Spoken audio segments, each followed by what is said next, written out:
I used to believe that weddings were proof. Proof that love had survived doubt. Proof that trust was something solid, something earned slowly and kept carefully, like glass. That belief died on a Tuesday afternoon, 3 weeks after I said I do. But I'm getting ahead of myself. Let me take you back to the beginning, back to the woman who stood beside me through every detail, every decision, every fragile dream I had about the future. Her name was Claire. And she helped plan my wedding. I remember the first time she walked into my apartment, carrying a leather notebook pressed against her chest like it held something sacred. She smiled with the confidence of someone who had organized chaos for a living. Wedding planner. Calm voice. Soft laugh. Eyes that lingered just a second longer than most people's. "You must be exhausted," she said, scanning the half-folded invitations on my dining table. "This stage always overwhelms brides." I laughed nervously. "I just want it to be honest. Simple. Real." She nodded. "That's the hardest kind. If you're still with me right now, hit like. Trust me, you'll want to remember this moment later." At the time, I thought Claire understood me. Understood us. Marcus, my fiancé, was everything I thought I'd waited for. Gentle when he spoke to me. Protective without being possessive. He listened. He remembered things. He held my hand in public like he was proud to be chosen. And Claire saw him the way I did.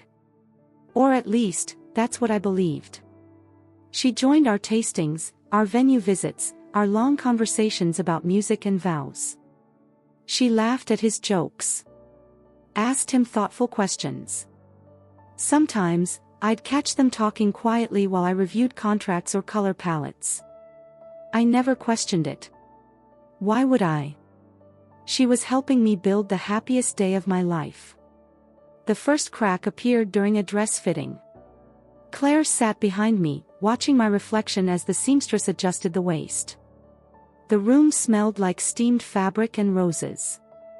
I felt beautiful, nervous, but beautiful. "You're really sure about him?" she said suddenly. It wasn't a question. I smiled. "Of course." She hesitated. Just a breath too long. "Marriage changes things. So they say." Her eyes met mine in the mirror. There was something unreadable there. Something buried. "If you ever wanted to know everything about the person you're marrying," she said softly, "would you want to know before, or after?" I laughed it off. "That sounds ominous." She smiled. "Just a thought." That night, I told Marcus about it. We lay in bed, his arm around me, my head against his chest. "She's just dramatic," he said. "Wedding people always are." I believed him. Because trust, when you're in love, doesn't feel like a decision. It feels like gravity. The weeks passed quickly after that. Final payments. Seating charts. Family tensions. Claire was always there, smoothing things over, solving problems before I even knew they existed. Once, I overheard her on the phone in the hallway. "Yes," she whispered. "She doesn't know." I paused, my heart stuttering for no clear reason. Claire noticed me immediately and smiled. "Vendor issue. All handled." I didn't ask questions. I wish I had. If you're still listening, subscribe now. This story only gets heavier from here. The wedding day arrived wrapped in sunlight and expectation. White flowers. Soft music. The smell of perfume and nerves. Claire moved through the venue like a conductor, invisible and essential. Right before I walked down the aisle, she took my hands. "You look radiant," she said. Her grip tightened. "No matter what happens, today is still yours." I frowned. "What does that mean?" She released me. "Nothing. Just, go." He's waiting. Marcus stood at the altar, smiling like a man who had nothing to hide. I married him believing that everyone in that room was celebrating the same truth. I didn't know that one of them already knew the lie. And had chosen to let me walk into it anyway. The strange thing about betrayal is that it doesn't arrive screaming. It waits. It lets you unpack gifts. It lets you learn new routines. It lets you believe you're safe. The first weeks of marriage felt like floating. Marcus and I moved through our apartment like newly assigned roommates, learning the geography of each other again. Toothbrushes side by side. His shoes near the door. My hairpins somehow everywhere. Claire sent a handwritten card the day after the wedding. It was an honor to witness your love. Wishing you peace in this next chapter. Peace. I remember thinking that was an odd word choice. But I folded the card and placed it in a drawer with the others. Life went on. Until it didn't. 3 weeks after the wedding, I met Claire for coffee. She suggested it. I just wanted to check on you, she said over the phone. Post-wedding blues are real. I almost canceled. Something in her tone made my stomach tighten, but I told myself I was projecting. The cafe was quiet. Late afternoon. Sunlight slanting through dusty windows. Claire was already there when I arrived, hands wrapped around a mug she hadn't touched. You look tired, she said. So do you. She smiled, but it didn't reach her eyes. We talked about nothing at first. Honeymoon plans. Work. The way time collapses after a big event. Then she leaned back in her chair. Can I ask you something personal, she said. I nodded, cautious. If someone loved you, but knew something about your husband that could change how you see him, do you think silence could ever be an act of kindness? My chest tightened. What kind of thing? I asked. She looked down at the table. The kind that's not mine to tell. I felt heat rise in my face. Claire, you're scaring me. She inhaled slowly. I never wanted to hurt you. That sentence landed wrong. What do you know? I asked. Her eyes finally met mine. I knew before the wedding, she said. And I hoped. I hoped it wouldn't matter. The cafe seemed to fade. The clink of cups. The murmur of other conversations. Everything narrowed to her voice. Knew what? I whispered. She didn't answer. Instead, she reached into her bag and placed her phone on the table. Face down. I think, she said carefully, you should ask Marcus about a woman named Lena. My heart began to pound so hard I could hear it. Who is she? I asked. Claire shook her head. That's his story to tell. I stood up so fast my chair scraped loudly against the floor. You let me marry him, I said. My voice was shaking now. Knowing something like this. Her eyes filled with tears. I thought love would win. I laughed. It came out sharp and broken. Love doesn't survive lies. That night, I confronted Marcus. We stood in the kitchen. The same kitchen where we'd danced barefoot days earlier. The same kitchen where he'd kissed my forehead that morning. Who is Lena? I asked. He froze. That pause told me everything. He tried to explain. Tried to soften it. Tried to call it the past. She was someone I helped, he said. It was complicated. She's not in the past, I said. She exists. Silence stretched between us like a crack in ice. Then he said the words that ended my marriage before it had even begun. She's still part of my life. If you're still here, take a breath. And hit like if you feel this tightening in your chest. You're not alone in it. I slept on the couch that night. At 3:12 a.m., my phone vibrated. A message from an unknown number. You deserve the truth. Lena. And that's when I realized something terrifying. Claire hadn't just known. She'd been protecting him. And whatever Marcus was hiding, wasn't over. I stared at the message until the words lost their shape. You deserve the truth. That sentence can feel like mercy or a threat. At 3 in the morning, it was both. Marcus slept in the bedroom.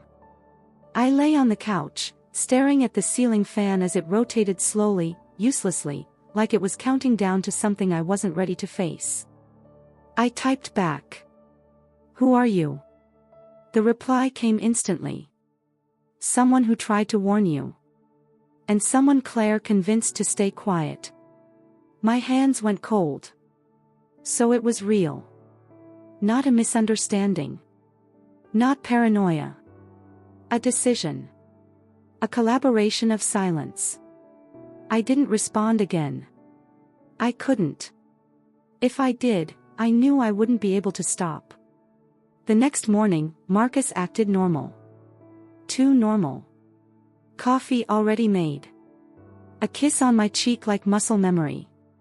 He didn't mention the conversation from the night before. That hurt more than anger would have. Do you want to talk? I asked. He sighed.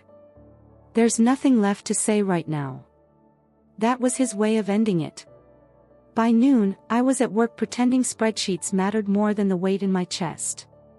At 12:47 p.m., my phone vibrated again.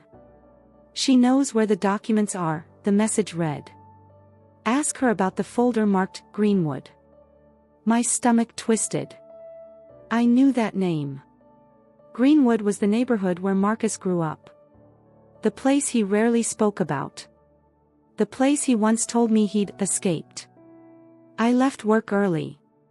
Instead of going home, I drove to Claire's office. She looked surprised when she saw me, but not confused. That told me everything.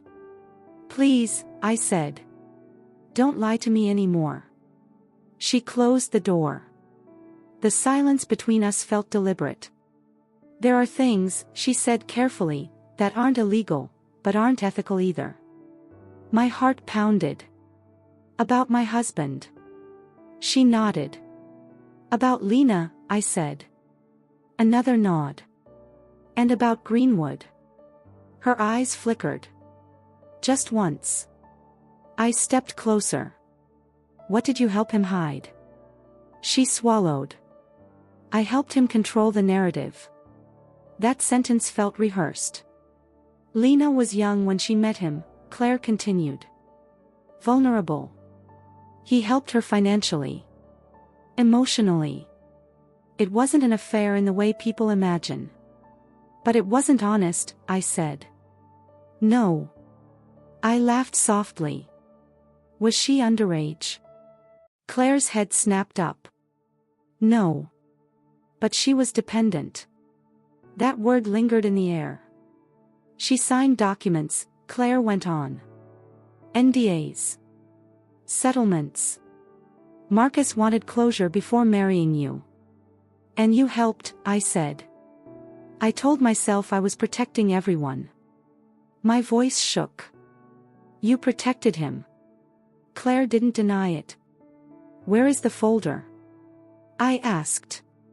She hesitated, then opened a filing cabinet and pulled out a slim envelope. Greenwood. Inside were copies. Contracts. A quiet transfer of money. A timeline that overlapped with the early months of my relationship with Marcus. And at the bottom, a handwritten note. If she finds out, deny intent.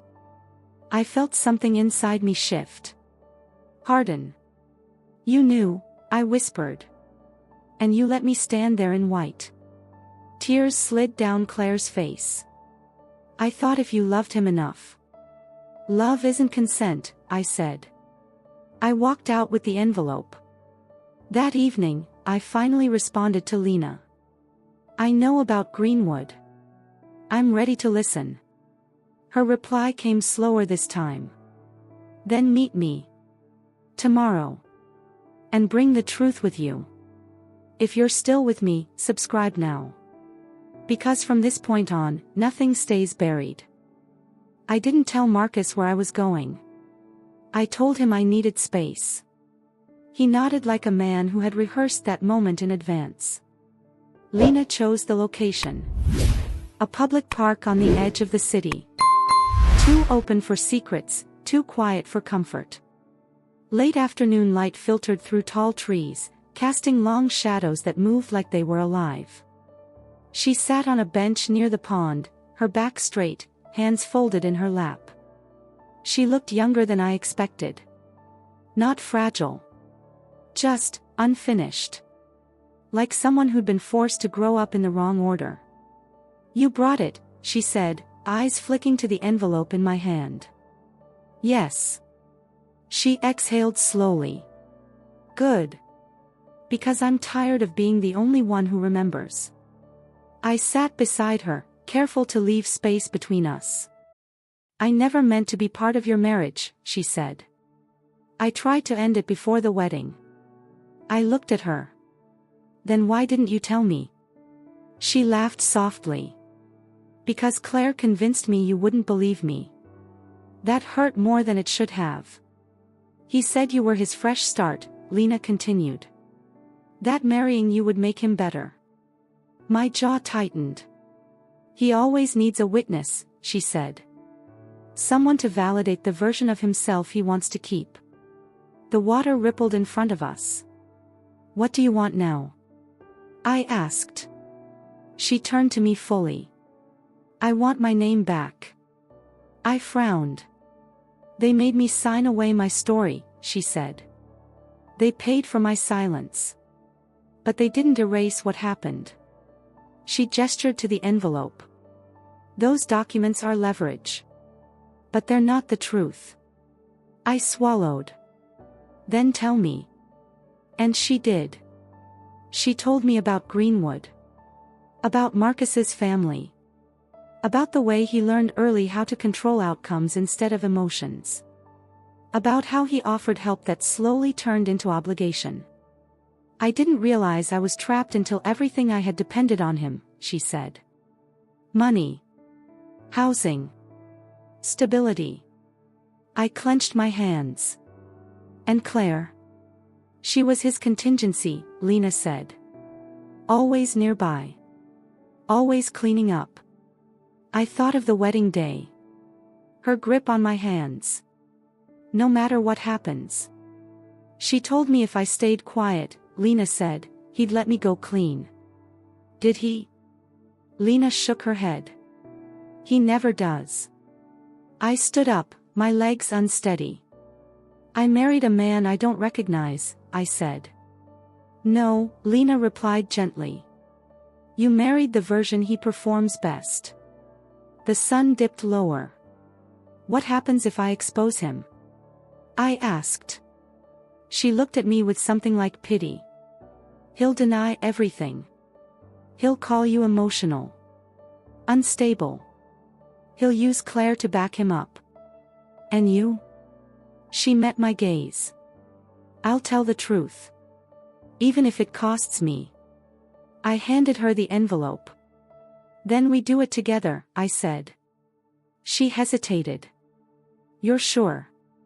I thought of my wedding dress. Of the vows. Of the silence I'd been wrapped in.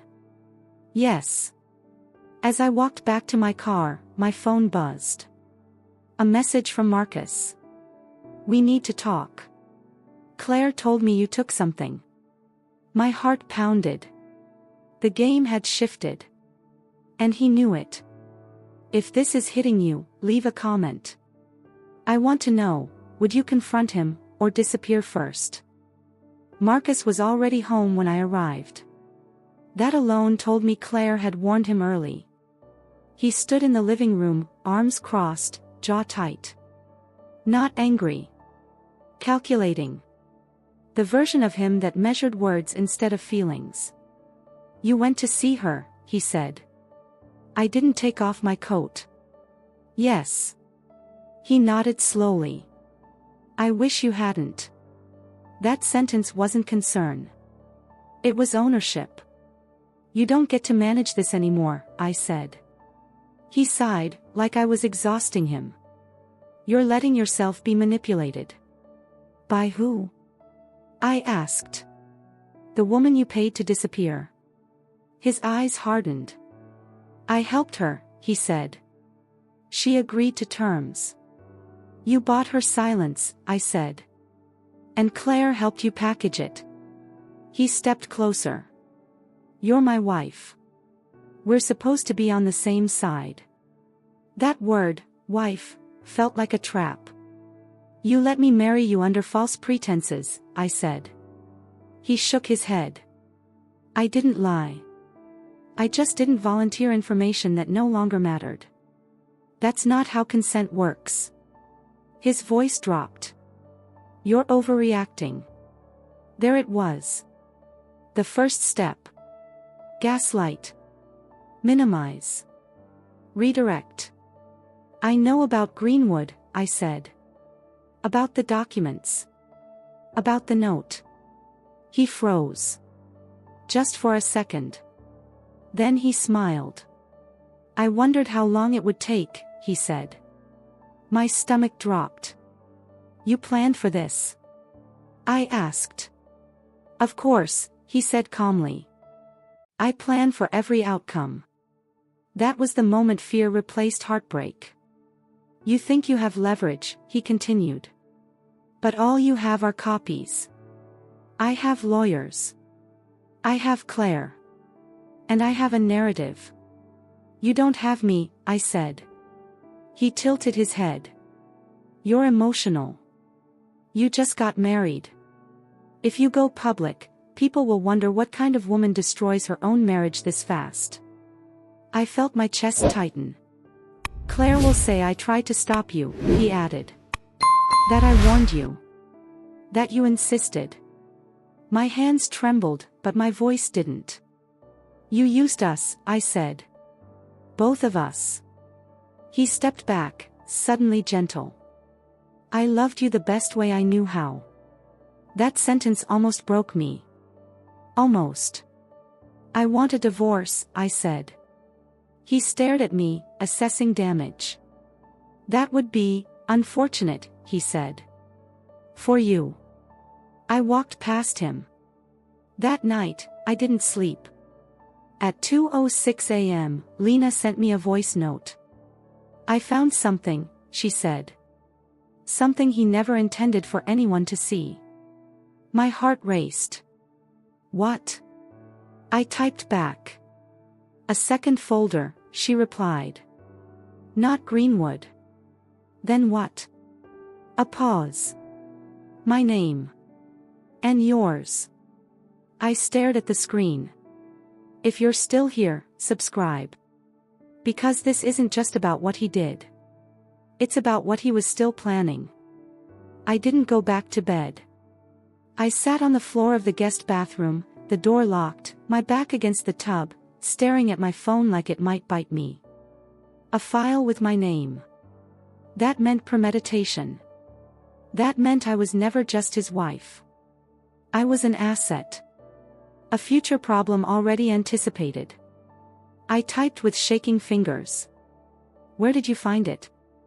Lena's reply came with a photo. A manila folder. Clean. Labeled in Marcus's handwriting. My full name, post-marriage contingencies. My breath left my body all at once. Inside the photo, I could see tabs. Subsections. Reputation management. Financial exposure. Witness alignment.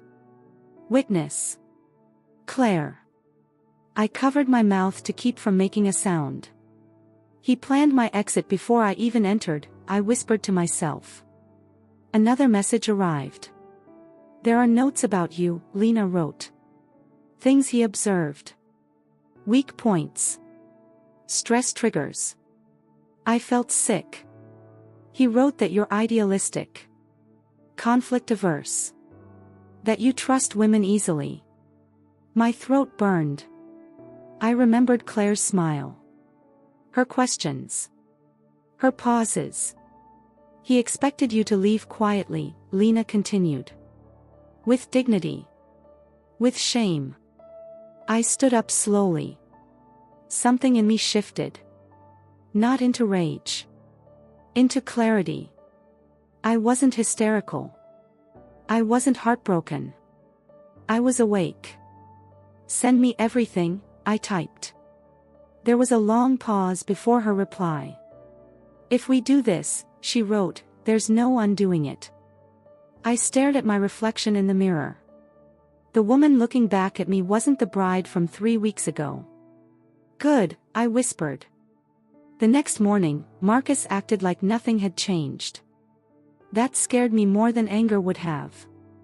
I made you breakfast, he said. I didn't touch it. I need space, I said. He nodded. Take all the time you need. Translation, I'm watching. I packed a bag and left. By noon, I was sitting in a small rental apartment Lena had helped me find. Bare walls. Temporary furniture. Safety. She arrived an hour later with a laptop and a flash drive. I copied everything, she said. We sat across from each other, the air thick with history. What if no one believes us? I asked. She looked at me steadily. Then we make it impossible not to. The files were worse than I imagined. Emails. Draft statements. Pre-written apologies he planned to release if accusations surfaced. He'd already decided how remorse would look. How do we expose him? I asked. Lena leaned forward. Carefully. That night, Claire called me. I let it go to voicemail. Her message was calm. Warm. I just want to help, she said. You're being misled. I deleted it. If you're still here, hit like. Because this is the moment I stopped being afraid. By the time the sun came up, I understood something vital. Marcus didn't fear truth. He feared timing. Everything he did was about controlling when things surfaced, who spoke first, and how messy it looked. He wasn't a monster in the traditional sense. He was worse. He was organized. Lena and I spread the documents across the table like pieces of a crime scene. Every email told a story, not of passion, but of logistics. He scheduled emotions. He anticipated reactions. He budgeted for fallout. You see this? Lena said, pointing to a paragraph in one of the drafts. This is the apology he planned to use if you ever accused him of emotional manipulation. I read it. I never intended to cause harm. I was navigating complex circumstances and believed everyone involved was acting in good faith.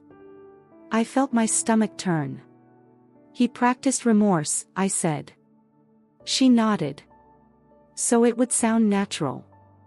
We worked in silence for hours. Then the message came. A group text. From Claire. We need to talk. All of us. This is getting out of hand. Out of hand. That phrase belonged to people who thought they still had leverage. I'm not meeting her, I said. Lena hesitated. She might panic. Good. Instead, I sent a single reply. Do not contact me again. All communication will go through my attorney. That wasn't entirely true yet. But it would be. Minutes later, Marcus called. I didn't answer. Then another call. Then a voicemail. His voice was calm. Controlled. I think you're spiraling, he said. You're letting resentment distort things. We can fix this privately. Privately. That's how predators survive. I forwarded the voicemail to Lena. She listened, then laughed softly. He sounds like a press release. At 4:17 p.m., my phone buzzed again. A message from an unfamiliar number. This is Daniel Price. I represent Marcus. My chest tightened. They were moving faster than I expected. They know, I said. Lena nodded. That means we're ahead. We made a decision that afternoon. We wouldn't leak everything at once. We would tell the story the way Marcus never could. Chronologically. Humanly. Starting with me. That night, I wrote. Not an accusation. A narrative. I wrote about trust. About consent. About discovering that my marriage had been pre-managed. I didn't name him. I didn't name Claire. I let the facts breathe. When I finished, my hands were shaking. Post it, Lena said gently. I hovered over the button. Once this is out, I said, there's no going back. She met my eyes. There's no going back anyway. I hit publish. Within an hour, the comments started. Within 2, people were sharing their own stories. Within 3, someone asked the question Marcus feared most. Why would a man plan this unless he'd done it before? At midnight, my phone rang again. Claire. I answered this time. Her voice was frantic. You don't understand what you're doing, she said. He will destroy you. I smiled. No, I said. He already tried. And it didn't work. If this resonates with you, subscribe. Because the next part is where the masks finally come off. The first public response came the next morning. Marcus didn't call me. He didn't text. He released a statement. I saw it the way everyone else did, on my phone, forwarded by a friend who didn't know it was about me. A deeply personal matter is being misrepresented online. I ask for privacy and compassion as my wife, and I navigate this difficult moment. My wife. Even now, he used me as a shield. Lena read it over my shoulder. He followed the script. Of course he did, I said. He always does. But something was different this time. The timing was off. The comments weren't going the way he expected. People weren't debating guilt. They were questioning control. The language in my post had done its work. By noon, an anonymous account posted screenshots. Not ours. Someone else's. Emails. Familiar formatting. The same tone. Different woman. Lena inhaled sharply. He's done this before. The internet noticed. Patterns always surface when enough people compare notes. That afternoon, Marcus finally called. I answered. His voice was tight. Stripped of its polish. This is out of control, he snapped. You promised you wouldn't destroy me. I almost laughed. I promised honesty, I said. You heard what you wanted. You're ruining my life, he said. No, I replied. I'm removing the illusion you built. Silence. Then his voice dropped. You think people care about truth, he said. They care about stability. About who looks sane. There it was. The crack. You sound scared, I said. He exhaled sharply. Claire can fix this. I smiled. She already tried. He hung up on me. An hour later, Claire posted her own statement. She framed herself as a mediator. A professional caught between 2 emotional women. She expressed regret. She expressed concern. She never denied anything. The comments noticed that too. You see how they move. Lena said. Always adjacent to accountability. By evening, journalists were emailing. Not gossip sites. Real ones. I sat on the edge of the bed, my hands cold. What if they twist it? I asked. They will, Lena said. At first. She handed me a printed document. What's this? A timeline, she said. Everything. Dates. Receipts. Overlaps. My name. Her name. Other names. Marcus's pattern, laid bare. If we release this, I said, it's war. She met my gaze. It already is. I thought of my wedding day. Of Claire's hands. Of Marcus's smile. Do it, I said. That night, the timeline went live. And for the first time, Marcus didn't respond immediately. He disappeared. If you're still here, like this video. Because silence, when it comes from men like him, is never peace. It's preparation. Marcus stayed silent for 48 hours. That was how I knew he was losing. Men like him don't go quiet unless they're calculating damage. Every hour that passed without a statement, a denial, or a carefully framed apology made people more curious. Silence became confirmation.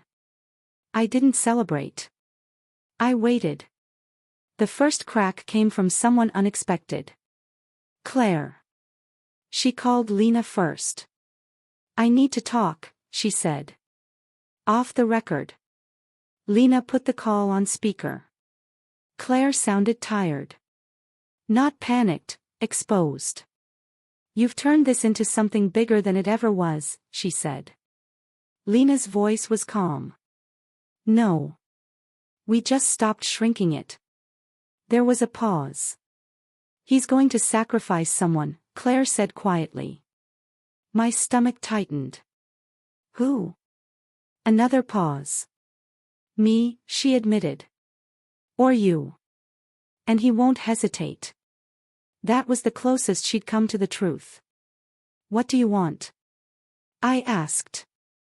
I want out, Claire said. I want immunity. I laughed. I couldn't help it. You don't get immunity, I said. You get consequences. Her voice sharpened. You don't understand how powerful he is. I understand exactly how powerful he was, I replied. She hung up. That night, Marcus finally resurfaced. Not with words. With documents. A legal filing appeared online, an emergency motion alleging defamation, emotional instability, and coercion. My name was everywhere. He painted me as volatile. Influenced. Manipulated by a bitter woman with an agenda. Lena closed her laptop slowly. He's trying to discredit you, she said. Classic. I felt the air leave my lungs. For the first time since this began, fear crept back in. What if it works? I asked. Lena reached across the table and took my hand. Then we show them who you really are. The hearing was scheduled fast. Too fast. He wanted momentum. The night before, I couldn't sleep. I replayed everything, the vows, the lies, the way I trusted my instincts and then ignored them. At 3:30 a.m., I opened my email. A new message. No name. Just an attachment. Inside was a video. Marcus. Sitting in his office. Speaking casually. Laughing. I always marry women who elevate my image, he said. If it fails, I already know how to exit clean. My breath caught. The date stamp was from before our engagement. I forwarded it to Lena with shaking hands. She replied with one word. Checkmate. The next morning, the video went public. By noon, his motion was withdrawn. By evening, his partners released a statement distancing themselves. And just like that, the man who'd planned every outcome, missed one. Me. If this story has you holding your breath, subscribe now. The final part isn't about him. It's about what happens after you survive someone like that. The courtroom never happened. There were no dramatic testimonies. No last-minute confessions. No public apology spoken with shaking hands. Marcus settled. Quietly. The kind of settlement that doesn't scream innocence, just desperation. The divorce was finalized in under 60 days. No alimony. No shared statements. No mutual respect clauses. He wanted out as fast as possible. So did I. Claire disappeared from the industry almost overnight. Her website went dark. Her social profiles vanished. No farewell post. No accountability tour. Just absence. People like her survive on proximity. Once that's gone, they dissolve. Lena reclaimed her name. Literally. The NDAs were voided. The settlements exposed. She spoke, not in rage, but in precision. She didn't center Marcus. She centered herself. Watching her do that taught me something I didn't know I needed to learn. Survival doesn't have to be loud. It has to be honest. As for me, I moved. New apartment. New routines. New silence. The kind of silence that doesn't hide anything. I boxed up my wedding dress last. Not in anger. Not in grief. In clarity. It wasn't a symbol of failure. It was evidence. Evidence that I had trusted deeply, and lived. People asked if I regretted marrying him. I always answered the same way. No. I regret the silence around him. Because here's the truth no one tells you. The most dangerous people don't look dangerous.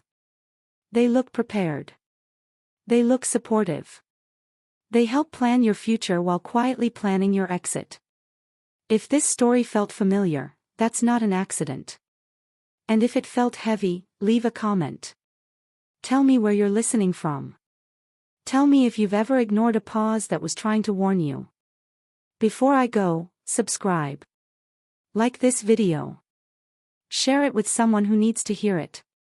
Because sometimes, the woman who stands closest to you already knows the truth. And what she does with that knowledge can change your life.